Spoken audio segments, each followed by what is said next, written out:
dad xumaha ilaahay dartii uga tagto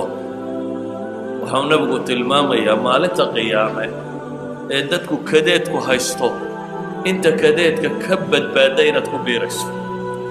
inta carshu raxmaanka hadhsanaysa inaad ku biirayso waxaa kaloo qur-aanku inoo sheegaya fadiiladaa sare dadka helay nebi ka mid ah yani iyadoo practical ah markan iyadoo theory-yaa la sheegay laakiin iyadoo practical ah ayaa ilaahay qisada haddana qur-aanka inoogu soo arooriyey nebi yuusuf oo wiil qurux badan ahaa laakiin saynu naqaano la tuuray walaaladii god ku rideen dabeetana qola socotay heshay ay iibsatay boqorka laga iibiyey gurigiisii imra'atulcasiis loo geeyey nebi yuusuf markaa guriguu ku nooliyey ninka meesha maamulo gurigiisii gabadhuu qabay oo culamaadu tafsiir ay yidhaahdaan gabadh qurux badan bay ahayd suleekha ay sheegaan magaca oo ay qurux ku tilmaamaan ayaa nebi yuusuf u guraysay nebi yuusufna uu ka dhowrsaday hunguri qudha maaha waxay isku dayday inay dalabto weliba waxay tijaabisay meel uu ku qanci karo inuu ku badbaadayo inay geyso waqallaqat alabwaaba baa ilaahay albaabadoo dhan way xidhxidhay waraawadatu alatii huwa fii baytiha raawadatu waa doondoontay baa la yidhi almuraawada sika waa xodxodatay si kastoo ay u heli lahayd waxaa kaloo la sheegay waqallaqat alabwaab albaabadana way xidhay lama odhan qallaqat waa xidhxidhay intay adkayn karaysay oo meeluu amni dareemi karayo ayay hagaajisatay kadib baa waxay ku tidhi hayta lak soo dhow adaan diyaar ku ahay bay leedahay inta badan way adagtay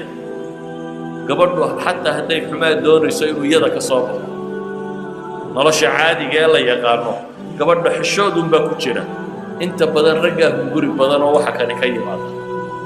laakiin tani waxay tilmaamaysaa qisadiioo cagsi ah qofka hadlaya ee wax raadcaynaya ee wax doonaya oo gabadha lafteeda markaasuu diiday gabadh qurux iyo mansab iyo jamaal iyo guri fiican iyo meel hagaagsan leh weliba waa iyadaa sayid u ah waa addoonkeedii dhanka kale markaad eegtana waa qariib inta badan qariibkuma xisho meel aan lagaa garanayn markaad tagto waxaad sodhanaysaa dee malaha waad fasaxantay laakiin aabba iyo adeera iyo reeruu meelahay joogaan waad siro dhudhubayaan ceeboobin baad isleedahay cidlada laakiin lama ceeboobo saxinkaa maaha ama meelaan cidibo kaa garanayn markaad joogto lama ceeboobo nebiyullaahi muusa nebiyullaahi yuusuf tolkii lama joogo abihiyo reerahoodii waa laga keenay meelaan cidina ka garanayna waa addoon yar ka yahay buu joogaa meeluu addoon ka yahay waan cidi garanayna buu jooga waa dhallinyaro qofku markuu dhallinyarada yahay iyo xooggii soo dhabi jooga waa ma guursan reer ma leh oo ninku hadduu reer leeyahay waxaa laga yaabaa in la yidhaahdo wuu dhowrsanaanaya reer buu haystaa reer ma leh idan waxay yidhaahdaan meesha tan waxaa yaalla dawaacu zina kullaha wixii qof ugu yeedhi lahaa inuu zino ku dhaco dhammaanteed waa nin waa dhallinyaro waa addoon oo magaca ilaashan maayo markaa nolosha caadigaa loo eego gabadhu iyo waa qurux badantay mansab bay leeday iyaduu sayid u ah guri cidlaa bay joogtaa iyadaa u yeedhaysa xawaalay ibnulqayim ilaa 15 masalo tiriyaayo uu leeyahay dawaacu zina baa qisadatan ku jira laakiin muxuu ku jawaabay qaala macaada allahi innahu rabbi axsana mathwaaya innahu laa yuflixu الظaalimuun muxuu ku jawaabay qaala macaada allah ilaahay baan ka magan galay buu leeyahay waxaad sheegayso ilaahay qofka mu'minka ahi yatacawad qofka mu'minka waxaa caado u ah inaanu xooggiisa qura ku kalsoonaanine rabbigii inuu magansado wax kasta inuu rabbigii magansado إياك نعبد وإياك نستعين إلى وضعك كلمة البينة أعوذ بالله من الشيطان الرجيم التعوذ حمودا حلي معاذ الله إلهي بمقلقلي وحارة المامية إنه ربي أحسن مثواي إنه ربي الضمير كينا ضلوا علسه إلهي وين نمعيه قد ويقصوا صاري نبتي ربي يقصوا صاري النعمة نسيي مع سيدي سواب البدماي يعني سيدي هذا بقى دوقف واحد كرسيه قفك واد شعلانيسا وانا كاد انا سقابك الهي واو دوقف واحد كرسيه واد شعلانيسا قفك marka haduu galad iyo lib kugu leeyahay hadii aanad waxba tari karin على الأقل أكتاد لغو حمان مايو كورو قفدو وحكسيو أو وحي وكسيي أدو أديك ستسات ساقا ودي بلحي هذا تكو حيدا دانوام حوالائين وقفحن